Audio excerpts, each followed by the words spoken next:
My name is Kyle Roberts, and I'm the Executive Director of the Congregational Library and Archives. Welcome to today's virtual program, The Sounds of New England Congregationalism in the 18th Century with Dr. Nim Cook. To begin, I want to acknowledge that the Congregational Library and Archives resides in what is now known as Boston, which is in the place of the Blue Hills, the homeland of the Massachusetts people, whose relationships and connections with the land continue to this day and into the future. For those of you joining us for the first time, the Congregational Library and Archives is an independent research library. Established in 1853, CLA's mission is to foster a deeper understanding of the spiritual, intellectual, civic, and cultural dimensions of the congregational story and its ongoing relevance in the 21st century. We do this through free access to our research library, which has over 225,000 printed books, periodicals, manuscripts, and pamphlets, and our digital archive, which has more than 110,000 images, many drawn from our New England's Hidden History project. Throughout the year, we offer educational programs and research fellowships for students, scholars, churches, and just anyone interested in Congregationalism's influence on the American story. Please do check out our website, congregationallibrary.org, to learn more about what we do and for news of forthcoming events. Today's talk, which has had fantastic response, we've had over 200 people sign up for this talk, which I absolutely love, focuses on Congregationalists and the arts. Now, our library is well known for its printed collections of theology and history, but two of my favorite sections here at 14 Beacon are Class 22, Hymnals and Music, and Class 29, Poetry and the Arts. When you go up into the stacks or ask one of our librarians to pull it for you, you will literally find thousands of books over the past several centuries full of music, poetry, and much more. So with that, please let me invite up today's speaker. Nim Cook has a PhD in music history from the University of Michigan, where he studied with Richard Crawford. He's an experienced choral conductor, arranger, and composer. His published works include an edition of the complete works of early New England composer Timothy Swan. That was published by A&R Editions in 1997. He created the anthology American Harmony, inspired choral miniatures from New England, Appalachia, the Mid-Atlantic, the South, and the Midwest, published by Godin in 2017. And if you haven't visited, I hope you will, following this talk, his website, earlyamericансacredmusic.org, which includes a database with information on over 10,000 manuscript tunes and anthems in pre-1821 sources at 23 libraries, including the Congregational Library and Archives. And I'm going to give a little plug for what Nim did for us. We have on our website a pre-1821 American Sacred Music at the Congregational Library and Archives listing on there. So without further ado, I'm going to get out of the way, Nim, and I'm going to let you dispense some wisdom about Congregationalism's sounds in the 18th century. Thank you, Kyle. It's wonderful to be here. I'm so honored to be asked by the Congregational Library and Archives to speak, and just delighted at the number of people who signed up to listen to this talk. And I'm going to get right into it. Humans in the past, as in the present, experienced the world not only with their minds and feelings and souls, but with their bodies. So it was probably inevitable that methods of historical inquiry would eventually include the senses. The burgeoning field of sensory history has produced a rich variety of studies over the past 40 years. From Alain Corbin's pioneering work, The Foul and the Fragrant, Odor and the French Social Imagination, 1982, to A Sensory History Manifesto, 2021, by leading sensory historian Mark M. Smith. Readers have a cornucopia of monographs to inhale, imbibe, chew on, feel out, sound out, view and review as they investigate this valuable new avenue of understanding past human experience. American history hasn't been bypassed by this new approach. Peter Charles Hoffer's Sensory Worlds in Early America came out in 2003, posited, in the words of one reviewer, a bold new understanding of the role that sight, sound, smell, taste, and touch played in shaping the lives of Europeans, Indians, and Africans in the New World. And Richard Cullen Rath zeroed in on just one of those senses in his valuable study, How Early America Sounded, published the same year, 2003. What were the key sounds of Congregationalism in early New England? What did worshipers hear, both inside and outside their meeting houses, that spoke eloquently to them in one way or another? What sounds laid down patterns of expectation in those people's minds? What sounds inspired or enraged them? What sounds confirmed, disturbed, or threatened their worldviews? What messages, sometimes starkly contradictory from person to person, did those sounds convey? I'll attempt to touch on all these sonic impacts in the next 39 minutes. We start our investigation of the sounds of Congregationalism outside the meeting house, say in Ipswich, Massachusetts, on a Sabbath morning in May 1724. The first sound relevant to worship that we hear is the first church bell. The Ipswich church had one by 1659. And wherever we are in town, it's likely that we'll hear it. Meeting houses were very often built at the auditory centers of New England communities. Richard Rath writes that towns, and he's talking about Massachusetts towns, were laid out in 6-mile squares, and meeting houses were supposed to be at the center. Dwellings were clustered nearer the center. Every home was expected to be within a mile or so of the meeting house. This was well within earshot of a small bell. Rath also reports that, quote, when Newbury, Massachusetts, residents sought a new bell in 1700, they instructed the buyer to obtain one loud enough for all the residents to be able to hear. Bell ringing patterns varied from town to town. One possibility for our Ipswich Sabbath, found in other communities over a long period of time, is for the bell to be rung for 10 minutes before the service begins, then to be left silent for 5 minutes, and then to be tolled regularly until the minister takes his seat in the pulpit. Towns that couldn't afford bells used drums to call people to meeting, or even conch shells. Rath reports that South Hadley, Montague, Shelburne, and Whately, Massachusetts, used conches in the late 17th or early 18th centuries. And I have a couple of conch shells in my house. I tried to practice in one so I could play it for you, but I couldn't get a sound out of it.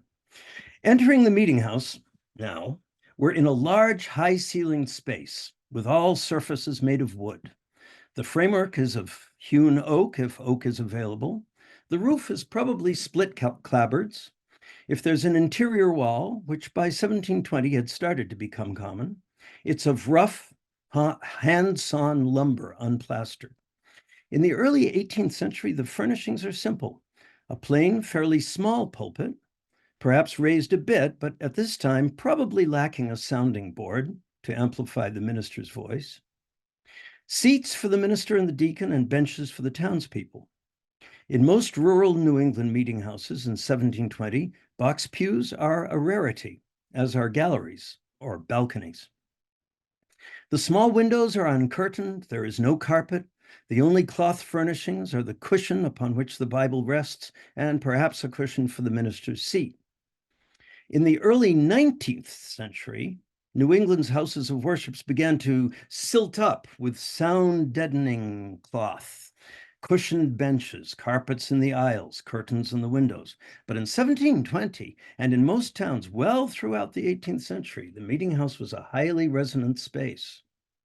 In this wooden chamber, by the middle of the century, when box pews had replaced benches on the meeting house floor, the raising and lowering of the pews' hinged seats as the people stood for prayer and then sat down again produced a tremendous noise, remarked in several town histories as similar to gunfire. Here's an example. A Topsfield, Massachusetts history quotes one resident's recollection of, quote, those square pews with their uncushioned seats, which were hung on hinges and raised in prayer time, and which followed up the amen with a loud, rattling, running report like an old-fashioned militia fire. And the history of Milford, New Hampshire, historian of Milford, New Hampshire writes, all the seats were hung upon hinges and were so arranged as to be easily raised when the worshippers stood, as was always done in prayer time. Each pew had 6 or 8 separate seats to be raised or let fall without regard to the noise they made, and as it was done pretty nearly in unison, the effect can easily be imagined upon one unused to such a fusillade. So, a resonant wooden space, banging seats, and other sounds that one can readily conjecture, such as whispering and giggling children, silenced by the tithing man, the wind howling and rattling the windows on a stormy January day, the settling of coals in the wood stove, if the house was fortunate enough to have one. What other sounds in 1720? Here it may be useful to revisit the typical order of service, the public exercises, in Cotton Mather's words, in a Congregationalist New England meeting house of the 1700s.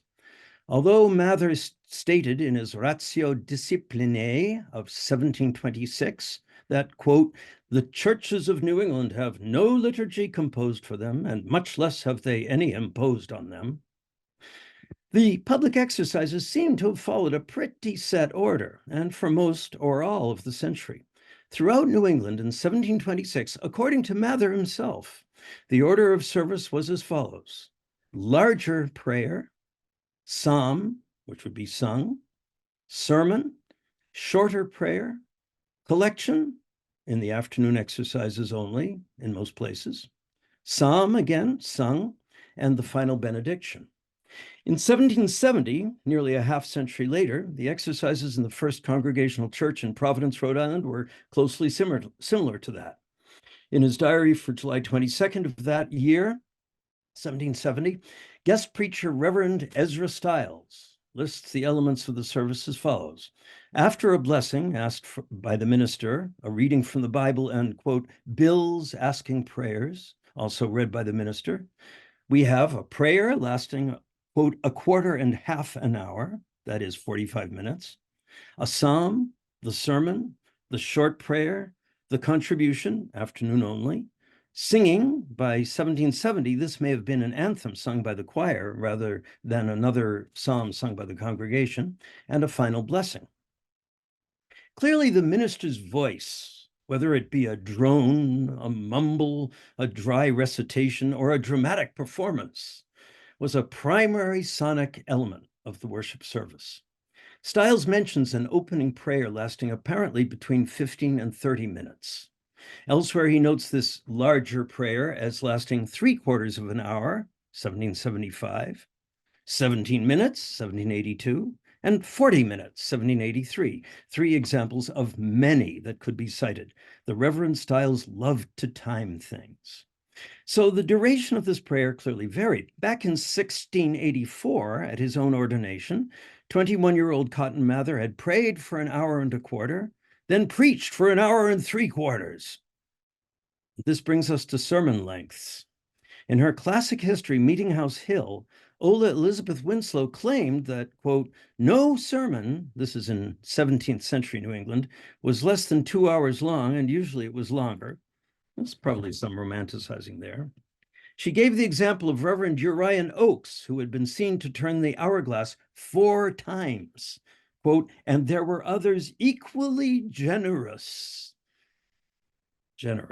At the gathering of the First Congregational Church in Woburn, Mass. In August 1642, Reverend Zechariah Sims of Charlestown began the proceedings at about 8 a.m. Now notice, this is the gathering of a church. It's a very special occasion.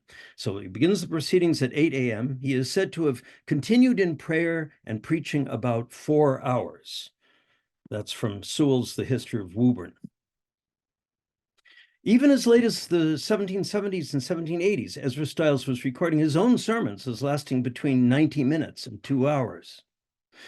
The other memorable, or at least unavoidable, solo voice heard in New England's early worship services was that of the deacon, one of whose jobs was to line out the psalm, reading or even singing each line of the text before it was sung by the congregation. So back and forth and back and forth. In the general absence of books, not only tune books, but word books or psalters, lining out was felt to be a necessity. With deacons and the practice of lining out, we come to music in the 1720 Meetinghouse. A basic tenet of Calvinism was that everyone, the entire assembled congregation, must sing God's praises. Specifically, the Psalms of David turned into metrical poetry. These versified psalms were sung to a small number of melodies, a musical repertory that dwindled steadily through the end of the 1600s and the early 1700s due to the lack of music books and the vagaries of memory. Musical instruments were not permitted at first, and between 1620 and 1720, a flourishing Elizabethan practice of part singing gradually gave way to monodic, which is melody only, performance. Nevertheless, most New Englanders of this period appear to have taken the injunction to sing very seriously indeed. For these people, singing equaled praise. In fact, singing was their only opportunity publicly to express their faith, their devotion to God. So singing was enormously important to them. And lacking the support of a trained choir or of instruments, each person worshiped in song as she or he thought best. If one person's singing lacked rhythmic or tonal coordination with the singing of their neighbor on the Meetinghouse bench, it mattered little. The point was not a pleasing sound or a polished performance, but heartfelt God-inspired praise, with music as the vehicle and one's own resonating body, the vessel. Around 1720, a group of Boston ministers called attention to the sadly deteriorated state of congregational singing in their meeting houses. And I know for some of you, this tale is going to be quite familiar. Their descriptions of the singing, the ministers' descriptions, are in some cases almost as vivid as a sound recording. Perhaps the most famous is Roxbury pastor Thomas Walters. In the preface to his singing book, The Grounds and Rules of Music Explained, or An Introduction to the Art of Singing by Note, first published in Boston in 1721, and one of the first two singing books published in the American colonies. Here's Walter. This is Thomas Walter, 1721.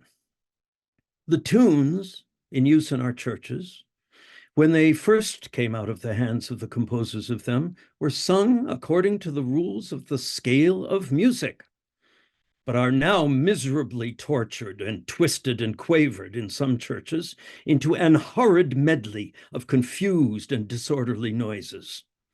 Our psalmody, that is, the singing of the psalms in our churches, has been committed and trusted to the uncertain and doubtful conveyance of oral tradition. Our tunes are, for want of a standard to appeal to in all our singing, left to the mercy of every unskillful throat to chop and alter, twist and change, according to their infinitely diverse and no less odd humors and fancies. There are no two churches that sing alike. Yea, I have myself heard, for instance, Oxford tune sung in 3 churches, which I purposely forbear to mention, with as much difference as there can possibly be between York and Oxford, or any 2 other different tunes. Walter goes on to extol the benefits that his little book, The Grounds and Rules, will confer on congregational singing. And he writes, by the just and equal timing of the notes, our singing will be reduced to an exact length, so as not to fatigue the singer with a tedious protraction of the notes beyond the compass of a man's breath and the power of his spirit, a fault very frequent in the country, i.e., the countryside away from the Boston area, where I myself have twice in one note paused to take breath. Give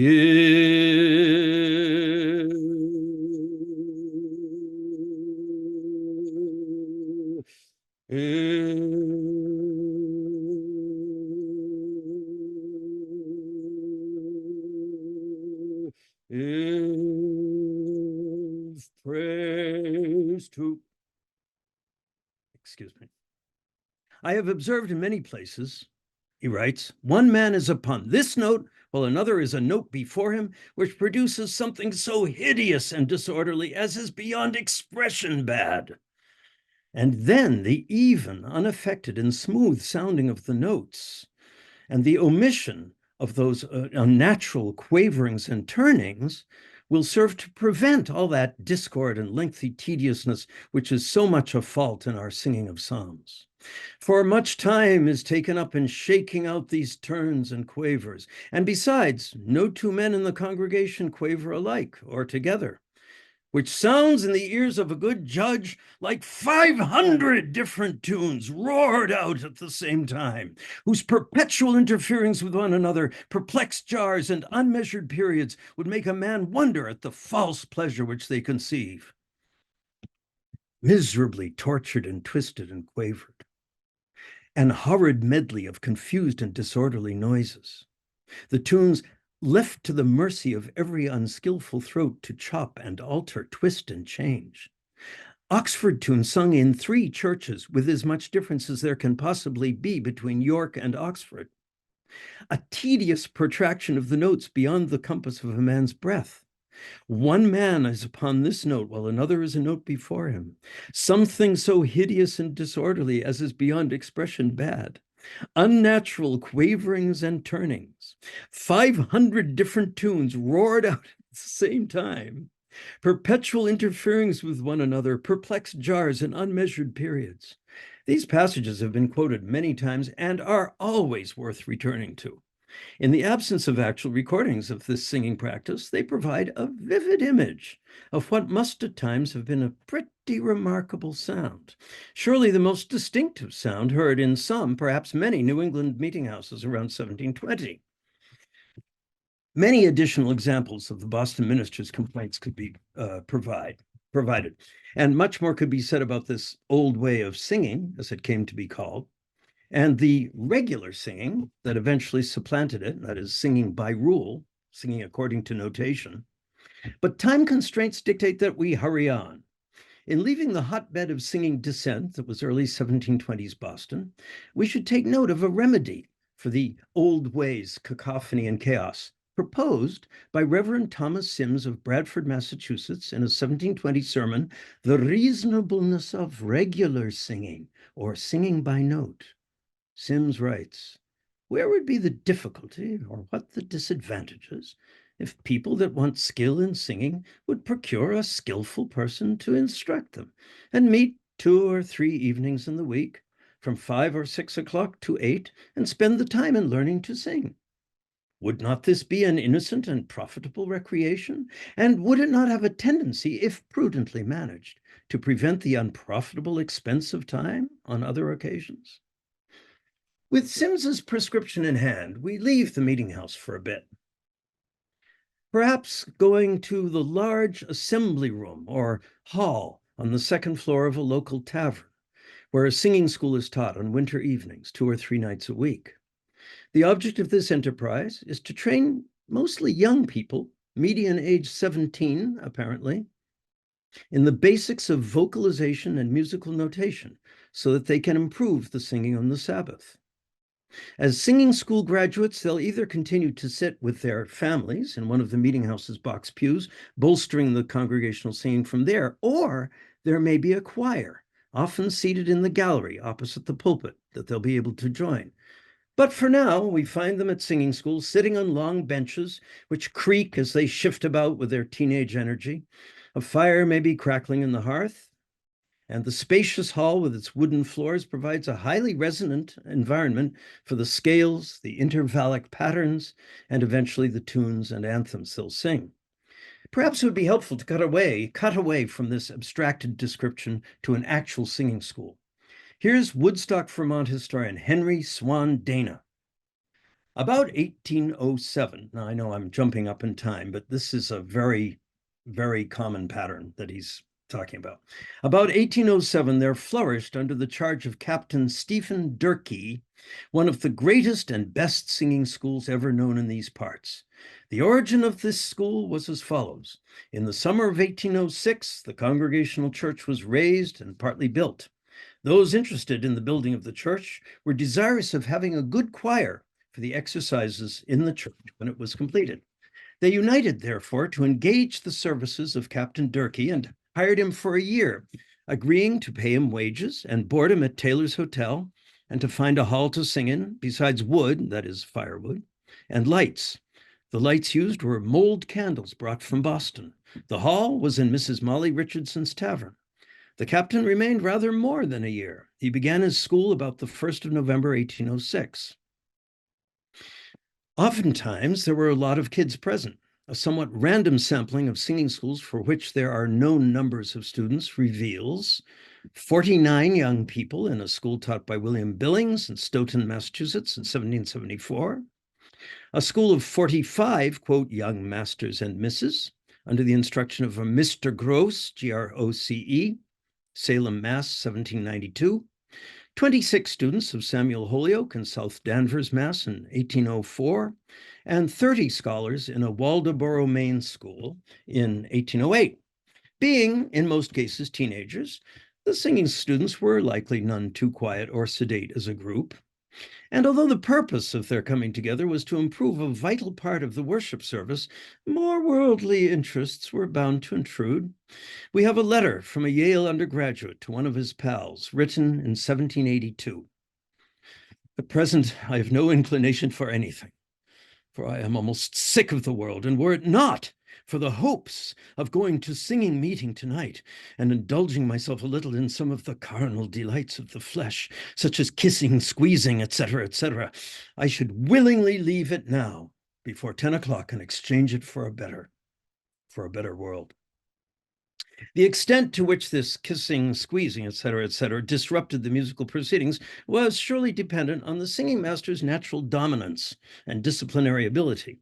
But given the cast of characters, given a situation that allowed young people a rare chance for social intercourse on a winter's night, and given the tremendous liveliness of some of the music that was introduced, including a form known as the fuging tune, where the individual voice parts enter separately in round-like imitation, it's easy to imagine that singing school classes were not exactly sedate affairs, and that the sonic environment was charged, diverse, and lively. And if the singing master was not an alpha male, not a natural disciplinarian, chaos could ensue. Joseph Anderson's History of Waterbury, Connecticut, contains this account of a singing school taught there by one Louis Stebbins in the early 1820s. Yes, 1820s. We're late, but no matter. Things went on very well for a time.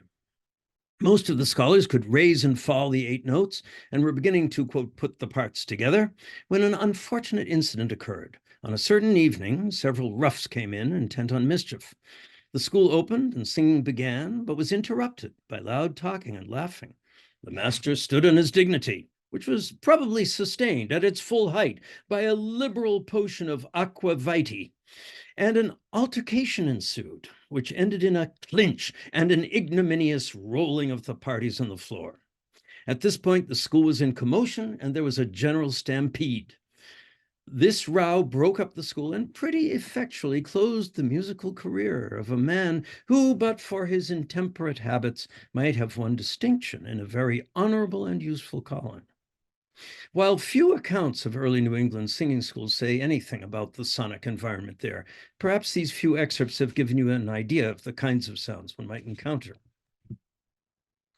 Singing schools, initially a Boston phenomenon, spread throughout New England in the 1720s, 30s, 40s, and 50s. And we start seeing the formation of church choirs in the 1760s, pretty much. Small wonder that these kids, having learned to read music and sing exciting new fuging tunes and anthems in 4-part harmony, would want to show off their skills on the Sabbath. What is something of a wonder to me is that the church elders permitted this to happen. One can only surmise that congregational singing had declined so far in so many churches that a trained choir was seen as the only viable option for praising the Lord in song. Here's an example of the kind of situation that might have made a choir of young people seem like salvation rather than sacrilegious profanation. The town is Boylston, Massachusetts. The time period is somewhere between 1777 and 1793, the ministry of Reverend Eleazar Fairbanks. Sacred music during the ministry of Mr. Fairbanks appears to have been at a low ebb. Most of the time, this service was performed by the congregation, very imperfectly, when in their best manner, and sometimes so weak were they in performing it that they were obliged to omit it in the worship of God on the Sabbath. The church felt the importance of some improvement in the manner of their singing and repeatedly petitioned the precinct to adopt measures by which this improvement could be secured. The precinct appears to have given them but little help. How could a church, how could a church choir seem like sacrilegious profanation? I hear you asking. Indeed, it could, and frequently did. We sometimes forget the tremendous forces of conservatism that are always in play in human society. These forces, though present to a degree in all of us in different situations, are frequently denigrated with phrases such as resisting change, clinging to outmoded forms, and fighting progress. But there are other phrases, as accurate or more so, that could be used. Loving the tried and true, passionately believing that the old way is right, feeling excluded by the new. I'll remind you of something I said earlier about how for early 18th century New Englanders, singing equaled praise. It was their only opportunity actively and publicly to express their faith, both as individuals and as part of a group. To have this one opportunity wrested away from them, instead of singing, merely standing and listening as a trained choir of hotshot teenagers sang the Psalms of David up there in the gallery. This to some was an outrage. More deeply, it was felt as a profound loss, the loss of one's accustomed mode of worship. And the advent of choirs was not the only outrage to some of New England's elder set in the mid and late 18th century. At least 5 other changes proved to be profoundly disturbing to some. 1, the ending of lining out, where the deacon reads each line of the psalm or the hymn before it's sung by the congregation, the ending of that practice. 2, the adoption of regular singing, where the whole congregation was expected to sing in rhythmic and tonal coordination. 3, the introduction of musical instruments, beginning with the bass viol, a cello-like instrument occasionally called the devil's fiddle by its detractors. 4, the introduction of tunes that were either unfamiliar or felt to be inappropriate for one reason or another. And 5, a too hasty or too frequent change of text versifications. The Bay Psalm book being set aside for Nicholas Brady and Nahum Tate's a new version of the Psalms of David. Brady and Tate giving way to Isaac Watts's The Psalms of David imitated in the language of the New Testament, Watts being supplanted by some later version. Some of these changes, especially the introduction of regular singing, of choirs, and of the bass viol, caused senior members of the congregation to leave the meeting house in protest during the worship service. My own research has identified 39 occasions between 1656 and 1797, most of them in the 1770s and 1790s, where someone walked out of the meeting house as the result of one innovation or another. And there were surely more instances of this, but this is matter for another paper. It only need concern us here in terms of the sounds it might have produced: angry muttering, the banging of a box pew door, the stomping of elderly feet and the thumping of a cane, the slamming of a meeting house door. But let's end on a more positive note. In fact, let's end with a lot of notes, musical notes. I'll close by quoting to you some accounts of choral singing in late 18th century and early 19th century New England meeting houses. These descriptions of lively choral part singing experienced in highly resonant spaces suggest how thrilling and moving worship music could be in these parts 250 to 200 years ago. First, John Adams.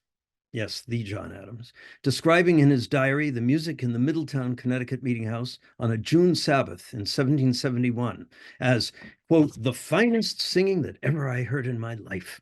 The front and side galleries were crowded with rows of lads and lasses who performed all their parts in the utmost perfection.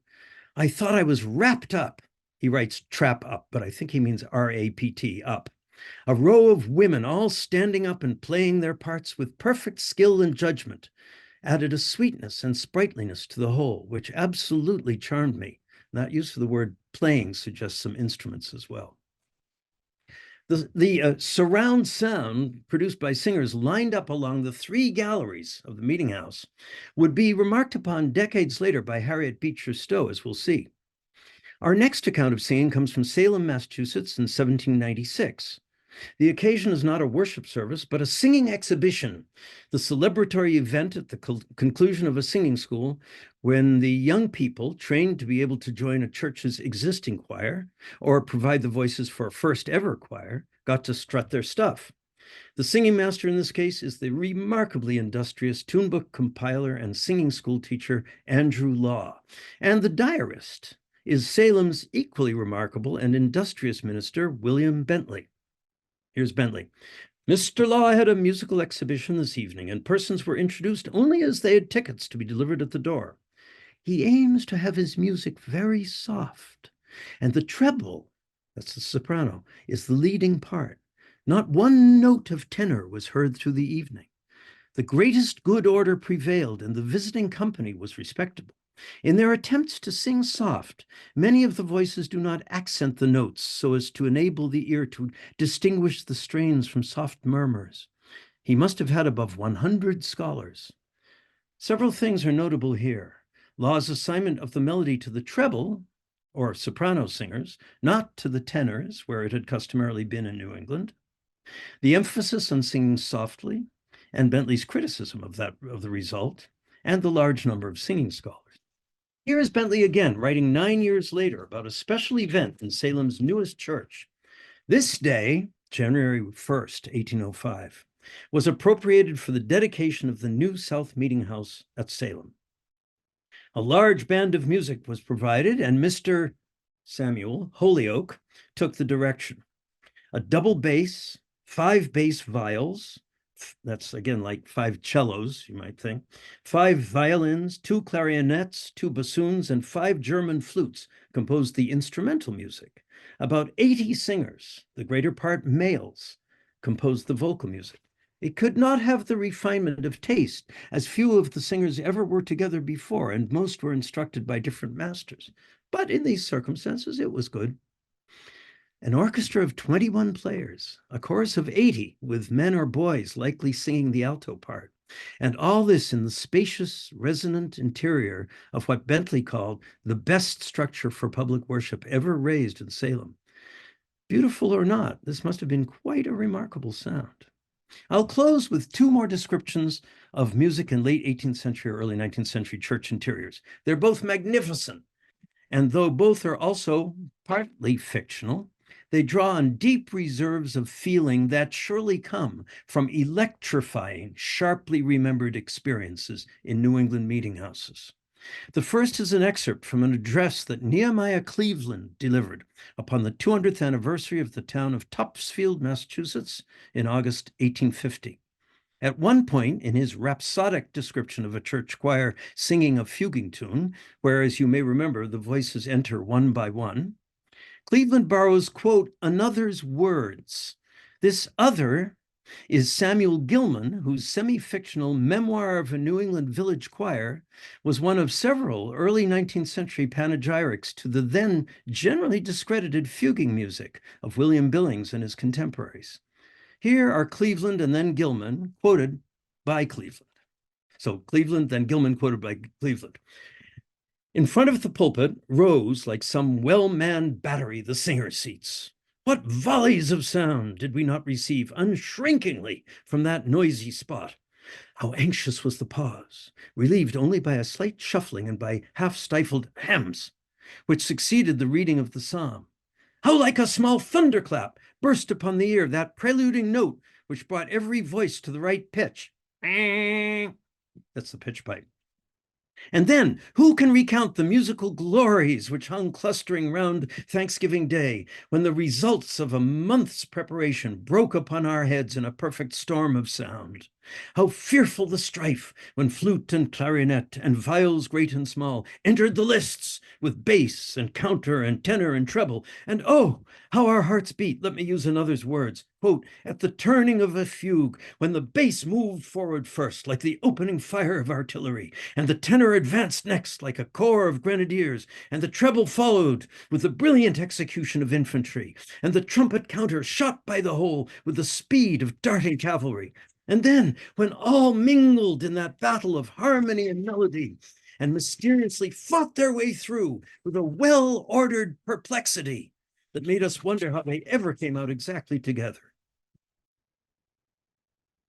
Earlier, I mentioned that Harriet Beecher Stowe, like John Adams, had been struck by the sensation of being enveloped in sound when a young choir, ranged all along the front of the three-sided gallery, sang for the listeners below and for the glory of God above.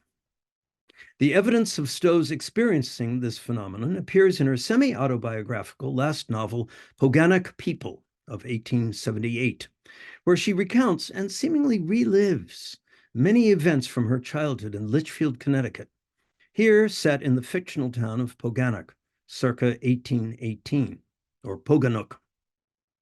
Born in 1811 and a Connecticut resident until age 21, young Harriet Beecher had many opportunities to hear choral singing in wooden, resonant New England meeting houses, including apparently that most characteristic form of early New England psalmody, the fuging tune. Poganic People contains a wonderful passage which compares the, quote, grand, wild freedom of the fuging tune to the solemn splendor of a type of church music which was in the ascendancy during Beecher's childhood, the choral chant. No matter that Stowe's, quote, fuging tune, William Billings's Majesty, isn't actually a fuging tune. It comes close and certainly has fuging energy. Here's Stowe. And as there is a place for all things in this great world of ours, so there was in its time and day a place and a style for Puritan music. If there were pathos and power and solemn splendor in the rhythmic movement of the churchly chants, there was a grand, wild freedom, an energy of motion in the old fuging tunes of that day that well expressed the heart of a people courageous in combat and unshaken in endurance. She's thinking of the Revolution, of course. The church chant is like the measured motion of the mighty sea in calm weather. But those old fuging tunes were like that same ocean aroused by stormy winds, when deep calleth unto deep in tempestuous confusion, out of which at last is evolved union and harmony.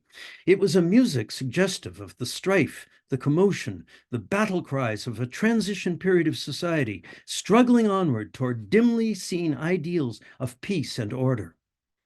Whatever the trained musician might say of such a tune as Old Majesty, no person of imagination and sensibility could ever hear it well rendered by a large choir without deep emotion.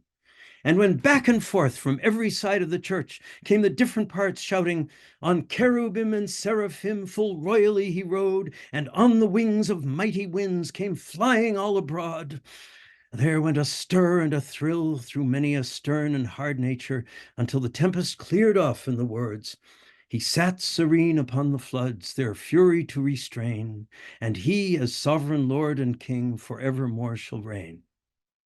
And when the doctor rose to his sermon, the music had done its work on his audience in exalting their mood to listen with sympathetic ears to whatever he might have to say. It seems right to end this paper with one of the many great tunes of late 18th century New England. This was a time and a place that indeed experienced, in the words of Alan Buchner, a golden age of choral music, with hundreds of largely untrained musicians composing, notating, and publishing thousands of psalm and hymn tunes, set pieces, anthems, elegies, carols, odes, and other choral works. Of all the sounds of 18th and early 19th century Congregationalism, the best Meetinghouse gallery performances of Billings and his New England contemporaries' best music were surely the most thrilling sonic experiences you could hope to have. And in fact, at their most inspired, these little four-voice compositions represent some of the finest music produced in America before the songs of Stephen Foster. Sonic experiences well worth recreating and experiencing. Thank you all for listening. This is one of those talks, Nim, where I wish we were actually all gathered in person. Oh, yes. You would see how we've been feeding off your energy. I mean, I think this has just been so I've been smiling ear to ear and laughing aloud. So so much for such a fantastic presentation. So when I knew you were giving this talk, I guess one of the questions that I had wanted to ask before I knew what you were going to say was about not a Congregationalist, but about John Wesley. Yeah. So John Wesley famously in 1761 issued 7 rules at the start of his hymn book. And these were rules to kind of get people to think about how they should be interacting with the music. Hey, this is in great. church. You're telling me something I don't know. Oh, great. So, Yeah. so Wesley writes, Wesley's maybe the most famous rule is rule number 4. And John Wesley says, you should sing lustily and with good courage. Mhm. Beware of singing as if you were half dead or half Ah, asleep, but lift up your voice with strength. Be wonderful. no more afraid of your voice now, nor more ashamed of its being heard than when you sung the songs of Satan. So clearly Yeah. referencing a crowd that is used to kind of secular music, right? And trying to get them to engage Yeah. in Yeah. worship in a similar Kyle, way. that's fabulous. What a fabulous thing. I have to look this up. I will send it to you. I think I love Yeah. it, you know. Yeah. And my question before was gonna, I guess I kind of assumed that the 18th century meeting house would be very staid, Mm. right? That we have this kind of stereotypical vision of, Hmm. Puritans and then Congregationalists. Hmm. But I don't know. I mean, from what you think, it sounds like maybe there was some lustily singing that was happening in congregational worship. Well, Uh, yeah. I'm how well, do you think they would have reacted to Wesley, kind of Wesley's encouragement to sing that way? different folks probably would have reacted quite differently, but certainly there was. It's clear that there was tremendously energetic and passionate singing coming out of different places, though. If you look at 1720, say, and 1790, in the 1720s, I mean, I really think it's just that moment of just giving out of your heart and soul, whatever you can give to the Lord by singing His praises. And it's just giving it all. And in 1790, it might be a young woman or a young guy who is just so excited by the music that they're singing. They may not be thinking much of devotion or worship, Right. As they lift their voice lustily in song, And so I mean, that's not much of an answer, but I'm sure there's tremendous variety. But I love hearing that from Wesley. That's wonderful. I need to know that. So do send it to me. So many questions here. Let me just jump right in. So Yeah. Pat Vondel, great friend of the Congregational Library, was curious if you just repeat when and why early Congregational church members began to sing. What was it? And maybe this is a question about why do Christians sing? What makes them think that singing would equal prayer and praise to God? Is there a biblical injunction that says must sing, or Well, certainly there's plenty in the Bible about singing, raising your voice to the Lord in prayer and song. But more crucially, I think, for early New England is John Calvin's injunction that everyone sing, without exception. That is living prayer by the congregation in the worship service. right? So back to Calvin, who said clearly had a very strong influence in many aspects, right, of the worship service, and Sure. great to hear that connection to song. Yeah. So Charlie Hambrick Stowe, another great friend of the library, reminds us of another great scholar of music who I think you know well, Steve Marini. And he says that Steve published Sacred Song in America, Religion, Music, and Popular Culture, Public Culture, 20 years ago. I see you're probably grabbing it off your bookshelf. And reminds us that Steve, with his group Norumbega Harmony, has been performing this. And he asks, have you heard Norumbega Harmony's attempt to replicate the sound of early New England congregational singing?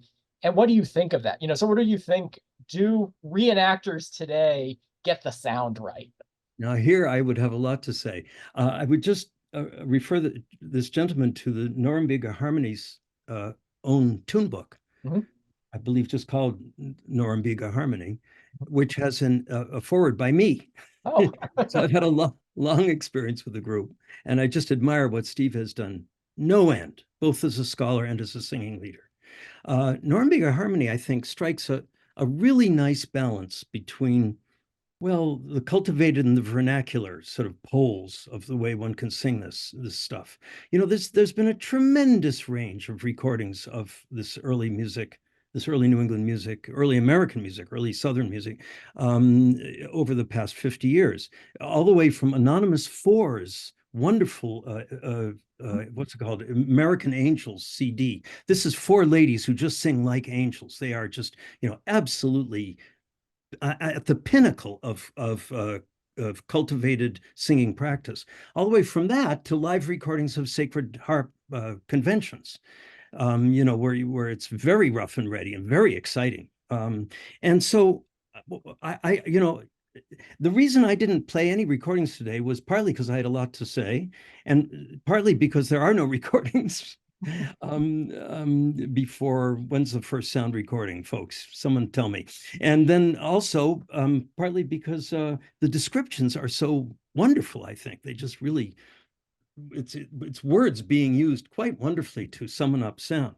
But yeah, Norumbega Harmony's sound, I think, is very likable to me, very enjoyable. It's the great man of this Southern sacred harp tradition, Hugh McGraw. At one point, he was really the leader of that tradition.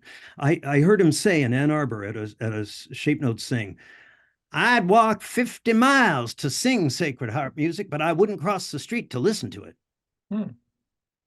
And so it's a music of participation. And my apologies to anyone from the Southern states, but I just loved the music of Hugh McGraw's voice as he said that. So it's part of the memory, the sonic memory in my mind. But there it is.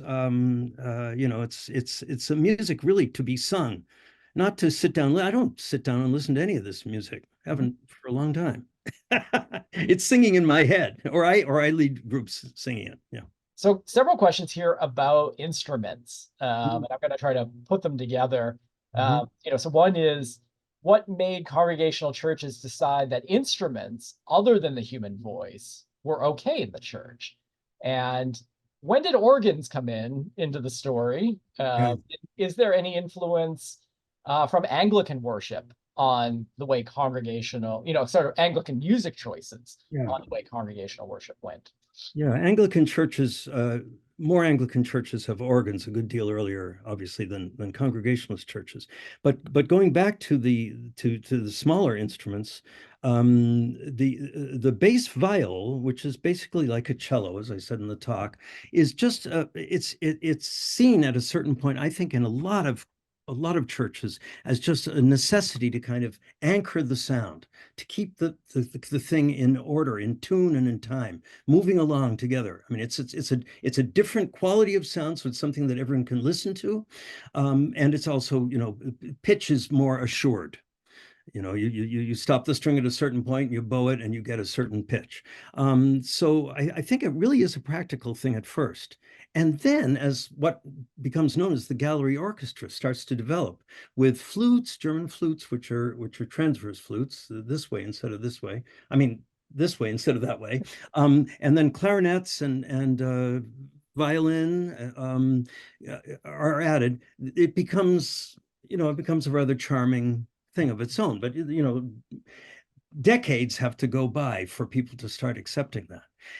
The advent of organs into Congregationalist churches. What's the first one, folks? 1770s in Providence. I'm really guessing, so someone can delight in correcting me and putting out the actual story.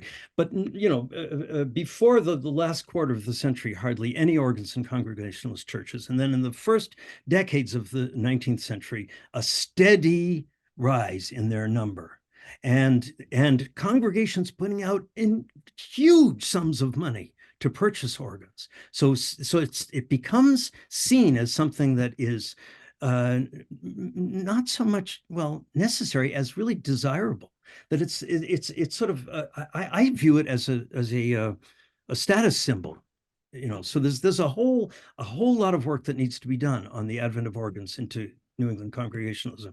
What I'm reminded of whenever I think of the organ coming into this music is Igor Stravinsky's comment that his description of the organ, an instrument he cordially hated, as that monster that never breathes. Mm-hmm. Now, in a sense, it does breathe because you have a bellow that someone or a machine has to operate, but it has no lack of breath. It can go on forever.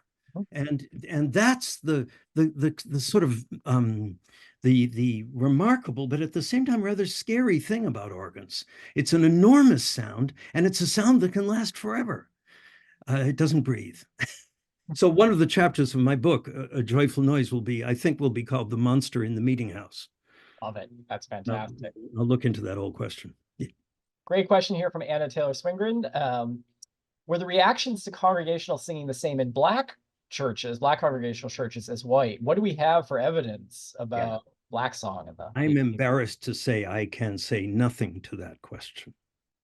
I haven't run across, I've run across, I should say, very few sources that deal with Black music making in early New England.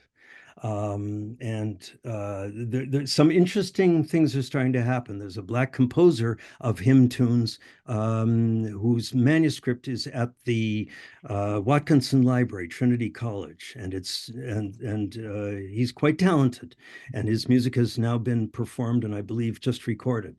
But there's just almost nothing else in my mental plate to offer. Good question. Great question. Yeah. Something that needs to be looked into for sure. Sarah Giorgini, one of the board members here, writes, "Fantastic talk, thank you." And many people have said fantastic talk. So I just wanted you to know that you have a lot of admiration from your audience. So Sarah asks, do you have any favorite early musical compositions that church members should revisit or reinterpret today? Well, I'll tell you guys something. Look up Justin Morgan's Judgment Anthem. If I had to mention one ultimately amazing piece from this early generation, I would say it's Morgan's Judgment Anthem. Morgan owned Figure, who was the progenitor of the Morgan horse breed. Mm-hmm. And he also wrote 9 pieces of music. And this Judgment Anthem, which describes very graphically the day of judgment and what happens to sinners and what happens to saints, is just a shocker of a piece. It's just a remarkable piece. It's about a 9-minute piece that is a journey that you go on. It's just fantastic. I've just done a quick Googling of that. I think this is from thesoundofnumbers.com. Looks like it actually has a link to the recording of it as well, if you want to. Yeah, there's a variety of recordings now. I don't know if Tim Erickson is here today, but he's a wonderful scholar of this early music, and he's also delved deeply into heavy metal music, played a lot of great metal music. And I've been encouraging Tim for years to create a heavy metal version of Judgment Anthem by Justin Morgan. I think it could just be absolutely electrifying. Love that. All right, final question. Oh, gee. Will you sing us out with a fuging tune? I can't sing you a fuging tune, folks, because you need more than one part. Oh, and I can't sing, so I'm not joining you. So. I'll tell you this: I will sing the melody of a fuging tune. That's one of my very favorite tunes. Someone asked, what are some of your favorites? And just so that I don't get every note wrong or some notes wrong, I'm going to go into American Harmony, which is available for purchase. Available for purchase at it's a worst seller, folks. I've created a worst seller, but it's a book for the ages. It's absolutely wonderful. You can get it for $15. When it was published at $65 by Godine, that daunted some people, but now it's down to 15. Okay. Uncertain life, how soon it flies. Bass goes dream, tenor, dream of an are, how short our bloom, like spring's gay verdure, now we rise, cut down ere night to fill the tomb, cut down ere night to fill the tomb. That's Holland by Timothy Swan.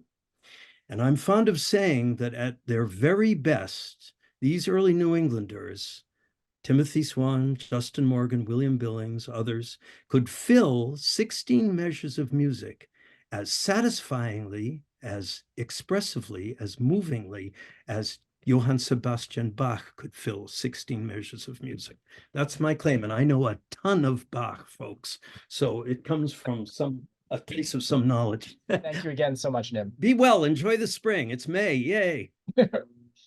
Thanks, everyone, and we'll see you at the next program.